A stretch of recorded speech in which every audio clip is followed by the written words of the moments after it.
Hi friends, welcome to మన Bommarillu. Upcoming రివ్యూలోకి వెళ్ళిపోదాం. గంగ సుధాతో మాట్లాడడం హ్యాపీగా అనిపిస్తుంది విజయేంద్రకి.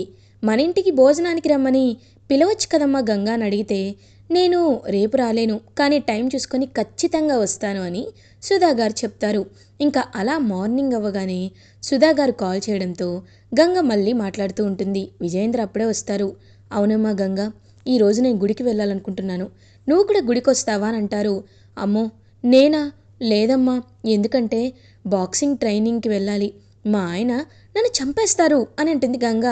అయ్యో అవునా అని బాధపడుతూ ఉంటే విజయేంద్ర అప్పుడే అక్కడికి వస్తారు. ఏమైంది గంగ అని అడుగుతారు. పెద్దోరు, ఏం లేదు, గుడికి వెళ్ళాలని అనుకుంటున్నారు అమ్మగారు, నన్ను కూడా రమ్మంటున్నారు, కానీ నేను బాక్సింగ్ ట్రైనింగ్కి వెళ్ళాలి కదా అని అంటారు. వస్తామని చెప్పు అని అంటారు. అది గంగ, నేను చెప్తున్నాను కదా, వస్తామని చెప్పు అని అంటారు. అమ్మా, నేను పెద్దోరు కలిసి వస్తాం అని అంటుంది. అవునా, మీ పెద్దోరు కూడా వస్తారా అని అంటారు. వస్తారమ్మా అని అనేసరికి, సరే నేను ఇప్పుడే వస్తున్నాను అని హ్యాపీగా మా అన్నయ్యని నేను చూడొచ్చు అనమాట, ఎన్నాళ్ళైందో అన్నయ్యతో మాట్లాడి అని గుడికి హ్యాపీగా బయలుదేరుతారు. ఇది ఇలా ఉండగా గంగా విజయేంద్ర ఇద్దరు బయటికి వెళ్తూ ఉంటారు. ఇంకప్పుడే రుద్ర ఏమో అక్కడికి రాడనమాట. వెంటనే రంగాకి గంగ చెప్తుంది, అన్నయ్య, ఒకవేళ నేను ఎవరన్నా ఎక్కడున్నానని అడిగితే బాక్సింగ్ కోసం అకాడమీకి వెళ్ళిపోయానని చెప్పు, నన్ను పెద్దోరే దించేశారని చెప్పు, సరేనా అని అంటారు. సరే అని ఇంకా టెన్షన్ పడుతూ అటు ఇటు తిరుగుతూనే ఉంటాడు. కరెక్ట్గా అప్పుడే రుద్ర వస్తారు. ఏమైంది, ఎందుకు అలా ఉన్నావు, నేను అసలు ఎప్పటి నుండో గమనిస్తున్నాను, ఏమైంది నీకు అని అడుగుతారు రుద్ర తన్నైతే రంగాని. అది కాదు బావా, నాకేమో బయట నిజం పెట్టకుండా ఉంటే ఉబ్బిపోతాను, ఇప్పుడు ఏం చేయాలి అని ఆలోచిస్తుంటే నాకు నిజం చెప్పాలి అని అంటారు. అది కాదు, నిన్న నేను పెద్దమ్మని అయ్యగారిని గుడికి తీసుకువెళ్ళినప్పుడు అని విశ్వనాథం తనతో ఎన్ని మాటలన్నారు, నువ్వు చేసిన పాపం వల్ల నీ కొడుకు దూరం అయిపోయాడన్నావు, అవన్నీ చెప్పేస్తారు పూసగుచ్చినట్టు. ఒక్కసారిగా షాక్ అయిపోయి చాలా కోపం వస్తుంది రుద్రాకి.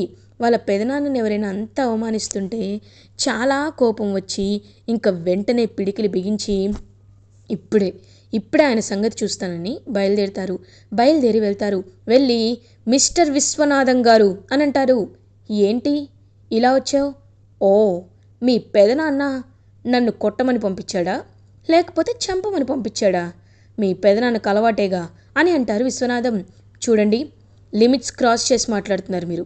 మా పెదనాన్న ఒకరికి అన్నం పెట్టేవారు, ఒకరికి సహాయం చేసేవారే కానీ ఒకరి ప్రాణాలు తీసేంత కర్కసులు కాదు. అయినా నేను మాట్లాడడానికి వచ్చింది ఒక విషయం గురించి. ఎందుకు ఒక పెద్ద మనిషి అనే గౌరవం కూడా లేకుండా నడి రోడ్డుపై నించోపెట్టి మా పెదనాన్నగారిని అంత అవమానిస్తూ మాట్లాడుతుంటే తప్పని చెప్పడానికి వచ్చాను అని అంటారు రుద్ర.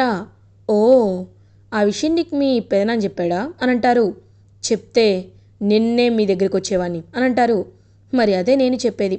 సరే సరే, నేను అవమానించాను, అన్ని మాటలన్నాను కరెక్టే, మరి మీ పెదనాన్న నా ముందు ఎందుకు మౌనంగా నించుండిపోయాడు, ఎందుకు నిజాన్ని బయట పెట్టలేదు చెప్పు?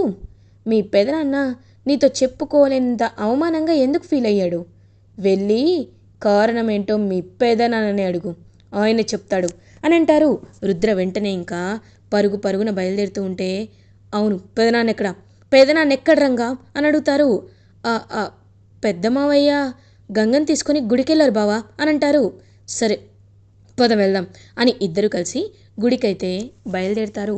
ఇంకా అలా గుడికి రీచ్ అవుతారు. కరెక్ట్గా అప్పుడే గంగ విజయేంద్రని తీసుకొని గుడికి వస్తుంది. సుధా కూడా అప్పుడే గుడికి వస్తారు. ఇంకా సుధా వాళ్ళ అన్నయ్యని చూసి అన్నయ్య అననేలోపు సైగ చేస్తారు విజయేంద్ర. ఇంక వెంటనే సైలెంట్ అయిపోతుంది పాపం సుధా. గంగ ఏమో, అమ్మా ఇదిగో ఈయనే మా పెద్దోరు అని అంటారు. ఓ, నమస్కారం అండి అని అంటారు. నమస్తే అమ్మా అని అంటారు.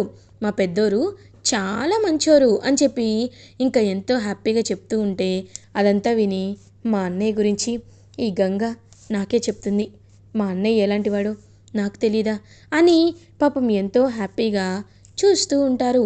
కరెక్ట్గా అదే టైంకి రుద్ర పరుగున అక్కడికి వస్తారు. వచ్చి చూస్తూ ఉంటారు. పెదనాన్న అని పిలుస్తారు. ఇంక వాళ్ళ పెదనాన్నేమో అలా వస్తారనమాట. పెదనాన్న, ఎందుకు పెదనాన్న, ఎందుకు నా దగ్గర నిజాన్ని దాచిపెట్టారు, ఎందుకో చెప్పు అని అడుగుతారు. ఏం మాట్లాడుతున్నారు, అయినా నేనే నిజాన్ని దాచిపెట్టాను రుద్ర అని అడుగుతారు. ఈయన వాళ్ళ మిమ్మల్ని అవమానిస్తుంటే మీరు మాత్రం ఏమీ తెలియనట్టు నా దగ్గర ఎందుకు దాచిపెట్టారు పెదనాన్న? అసలు మీకు ఈయనకి ఉన్న సంబంధం ఏంటి? అసలు మన ఫ్యామిలీకి వీళ్ళ ఫ్యామిలీకి ఉన్న శత్రుత్వం ఏంటి? నాకు తెలియాలి, తెలిసి తీరాలి పెదనాన్న అని అంటారు. ఇంక వెంటనే సుధా, బాబు నేను చెప్తాను అని ఫ్లాష్ బ్యాక్లోకి వెళ్తుంది. ఇంకా గంగ, ఏంటి వీళ్ళిద్దరికీ ముందే పరిచయం ఉందా అని షాక్లో ఉండిపోతుంది. ఫ్లాష్ బ్యాక్లోకి వెళ్తారు.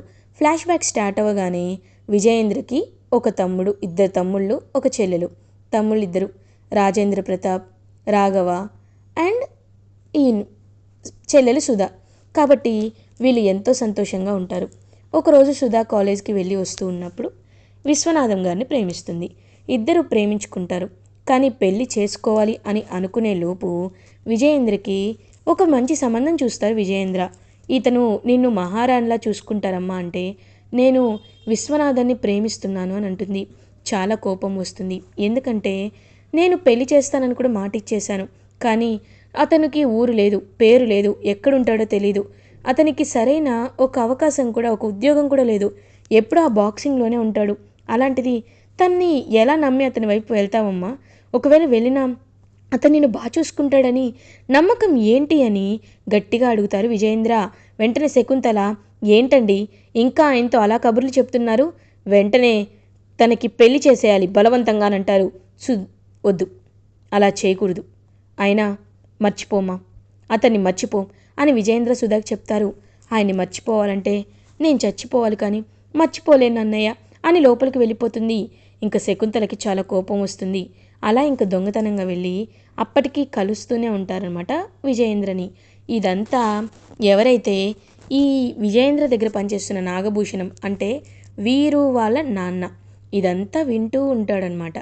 విని ఇంక వెంటనే, లేదు, ఎలా అయినా ఈ అన్న చెల్లెలిద్దరినీ విడతీయాలి అని ఫిక్స్ అయ్యి విజయేంద్రపై ఎలా అయినా పగ సాధించాలి అని ఫిక్స్ అయ్యి రౌడీలను పంపిస్తాడు. విజయేంద్ర పేరు చెప్పే రౌడీలను పంపించి ఇంకా సుధా వాళ్ళ హస్బెండ్ విశ్వనాథన్ని బాగా కొట్టిస్తారు. ఆయనేమో ఏమనుకుంటాడంటే విజయేంద్రే కావాలని పంపించాడు అని అనుకుంటారు. సో అక్కడ అపార్థం అనేది, మిస్అండర్స్టాండింగ్ అనేది స్టార్ట్ అవుతుంది.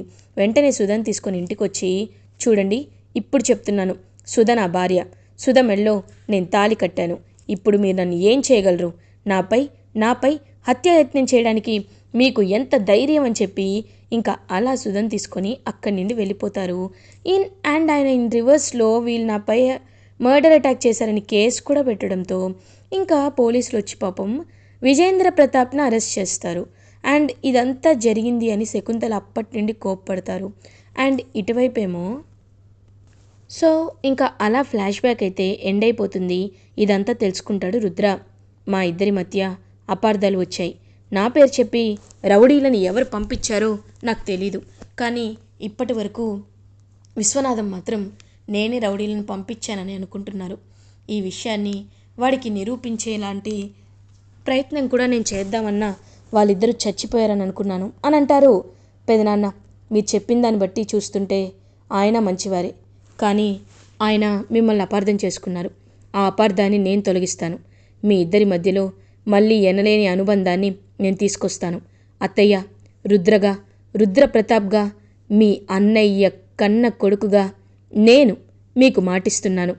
మిమ్మల్ని, మా పెదనాన్నని మళ్ళీ తిరిగి ఒక ఫ్యామిలీ చేస్తాను. విశ్వనాథం మావయ్య గారిని కూడా నేను మారుస్తాను. మార్చి ఆయన కూడా మా పెదనాన్న గారిని గౌరవించేలా చేసి మన ఫ్యామిలీ మెంబర్స్ అందరూ కలిసి ఉండేలా నేను చేస్తాను. అలా అని మాటిస్తున్నాను అని రుద్ర మాటిస్తారు.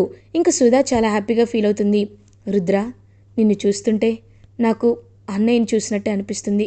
నిజంగా చాలా అంటే చాలా సంతోషంగా ఉంది అని పాపం ఎంతో సంతోషంగా ఫీల్ అవుతారు. గంగ కూడా అదంతా చూస్తూ పాపం ఎంతో అంటే ఎంతో హ్యాపీగా ఫీల్ అవుతుంది. ఇది ఇలా ఉండగా నెక్స్ట్ డే అవుతుంది. ఇంకా రుద్ర, గంగ, నువ్వే ఎలా అయినా ఆయన మనసు మార్చాలి. ఆయన మనసు మార్చే మంత్రం నీ దగ్గరే ఉంది. నువ్వు రోజు ఆయనకు కనిపిస్తూ ఉంటే ఖచ్చితంగా నిన్ను ఆయన యాక్సెప్ట్ చేస్తారు. నువ్వు ఆయన దగ్గర ట్రైనింగ్ తీసుకోవాలి అని అంటారు. తప్పకుండా సార్, నేను ఆయన దగ్గర ట్రైనింగ్ తీసుకుంటాను అని గంగ కూడా రోజు ఆయన ఇంటికి వెళ్తూనే ఉంటుంది. ఆయన మాత్రం మనసు కరగదనమాట. ఇంకా సుధా ఏమో అలా చూస్తూ ఉంటారు. ఏవండి, గంగకి ఒక ఛాన్స్ ఇచ్చి చూడొచ్చు కదా, మీరు ఎందుకు నా మాటని వినటం లేదు? నేనంటే ఎంతో ప్రేమ అంటారు, మా అన్నయ్య వాళ్ళకంటే ప్రేమలో ఏది తీసిపోలేను అంటారు. కానీ మీరు ఏం చేస్తున్నారు చెప్పండి? సరే, నువ్వింతలా చెప్తున్నావు కాబట్టి నేను ఒప్పుకుంటాను. కానీ ఒక్కటి మాత్రం నిజం. అది ఏంటి అంటే, తన ట్రైనింగ్ వద్దు అని వెళ్ళిపోయే టైప్ కాకపోతే నేను తనకి ట్రైనింగ్ ఇస్తాను అని అంటారు. ఖచ్చితంగా తను మీ ట్రైనింగ్ కాదు అని అందు అని అనేసరికి అప్పుడే అక్కడికి వస్తుందన్నమాట గంగ. వచ్చి, చూడండి సార్, మీ ట్రైనింగ్ని తట్టుకునే కెపాసిటీ నా దగ్గర ఉంది. మీరు నన్ను అండర్ ఎస్టిమేటింగ్ చేయొద్దు అని అంటుంది. ఇంక వెంటనే నవ్వుతూ, సరే, ఎలా వదిలేసి వెళ్తావో వెళ్ళవో నేను చూస్తాను అని ఇంకా అలా ట్రైనింగ్ అయితే స్టార్ట్ చేస్తారు. ఇది ఇలా ఉండగా కొన్ని డేస్ పాస్ అవుతాయి. గంగా హిలేరియస్ మొత్తం చాలా స్ట్రెస్తో కూడిన ట్రైనింగ్ అయితే తీసుకుంటుంది.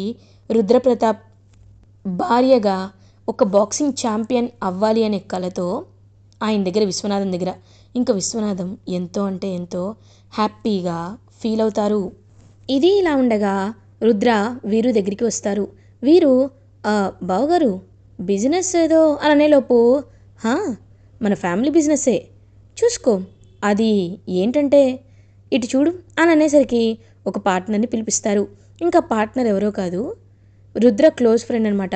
ఇదిగో, వీడు కూడా ఇలాగే నీలాగే హ్యాపీగా బిజినెస్ స్టార్ట్ చేయాలనుకుంటున్నాడు. ఇద్దరు కలిసి బిజినెస్ స్టార్ట్ చేయండి. ఒక కంపెనీని ఫ్రాంచైజ్కి తీసుకొని బిజినెస్ని చేయండి, అప్పుడు మీరు ఎదుగుతారు అని అనేసరికి పాపం ఎంతో హ్యాపీగా ఫీల్ అవుతుంది ప్రమీల. తనైతే ఇంకా ఫీల్ అయ్యి, ఏవండి, ఇది చాలా బాగుంది అని ప్రీతి అంటుంది. కానీ ప్రీతి అది అననేలోపు, ఏ తప్పేముంది, అయినా ఇది మన ఇంటి తరపు బిజినెస్సే అవుతుంది కదా, మీరు మీ ఓన్గా మీ కష్టార్జితంతో పైకి రావాలనే కదా చూస్తున్నాను, దీనికి మా సపోర్ట్ కూడా అవసరం లేదు, ఇది చాలా మంచి బిజినెస్ అని అనేసరికి ఇంకా ప్రీతి, ఏవండి, అన్నయ్య చెప్తున్నాడంటే అది నిజమే అవుతుంది, మీరు ఏమీ ఆలోచించకుండా ఈ బిజినెస్ స్టార్ట్ చేయండి, మీరు ఖాళీగా ఉండడం కరెక్ట్ కాదని మీరే కదా అనుకుంటున్నారు, అలాంటప్పుడు ఇంకా ఎందుకండి ఆలోచిస్తున్నారు, స్టార్ట్ చేసేయండి అని అంటుంది. ప్రీతి, అయిపోయింది పో, ఇంకా బ్రో ఇరుక్కుపోయాడు, ఎందుకంటే ఎప్పుడు బ్రో వాళ్ళ గురించి కదా ఆలోచిస్తూ ఉంటాడు. ఇప్పుడు ఆ రుద్రబావ గారి మెయిన్ ఫ్రెండ్ అంటే రుద్రబావ గారికి అన్ని విషయాలు చెప్తాడు, ఇంకేముంది, అయిపోయినట్టే అని ఇంకా అలా మనసులో అయితే అనుకుంటుంది తనైతే. ఇంకా అలా ఇషిక వీరు దగ్గరికి వస్తుంది. బ్రో, అయిపోయింది బ్రో, నీ పరిస్థితి అయిపోయింది, నువ్వు ఇంకా ఏమీ చేయలేవు, నాకు తెలిసి బిజినెస్లు ఇవి మానేసి ఈ ఇంటి నుండి వేరుగా వెళ్ళిపోతేనే కరెక్ట్ ఏమో అని అంటారు. లేదు, నేను ఇంటి నుండి వెళ్ళడానికి రాలేదు, ఈ ఫ్యామిలీని సర్వనాశనం చేయడానికి వచ్చాను, ఆ విషయం నీకు కూడా తెలుసు కదా అని అంటారు. కానీ అననేలోపు, చూడు, ఇంకొక వారం రోజుల్లో ఆ విజయేంద్ర ప్రతాప్ షష్ఠి పూర్తి జరుగుతుంది, ఆ రోజు వీళ్ళని ఏం చేయాలో అది చేస్తాను, నువ్వేమి కంగారు పడదిష్క, I can take care of it అని అక్కడి నుండి వెళ్ళిపోతారు.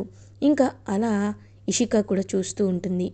ఏమో బ్రో ఇంతలా చెప్తున్నారంటే అది నిజమే అవ్వచ్చు కదా అని అలా వెళ్ళిపోతుంటే, గంగా మాత్రం రుద్ర పేరు నిలబెట్టడానికి అన్ని విధాల సాయశక్తిలా హెల్ప్ చేస్తూ ఉంటే, రుద్ర కూడా ఇంకా ఫ్రీక్వెంట్గా వాళ్ళ అత్తయ్య సుధా గారిని కలుస్తూ అండ్ వీళ్ళని కూడా కలుపుతూ, విజేంద్ర సుధర్ని కలుపుతూ విశ్వనాథం మనసు మార్చడానికి ట్రై చేస్తూ ఉంటారు. ఇలా ఎపిసోడ్ ఎండ్ అవుతుంది. ఫర్దర్ ఎపిసోడ్ రివ్యూస్ ముందుగా మీకు కావాలి అనుకుంటే మా ఛానల్ని సబ్స్క్రైబ్ చేసుకోండి. Thanks for watching.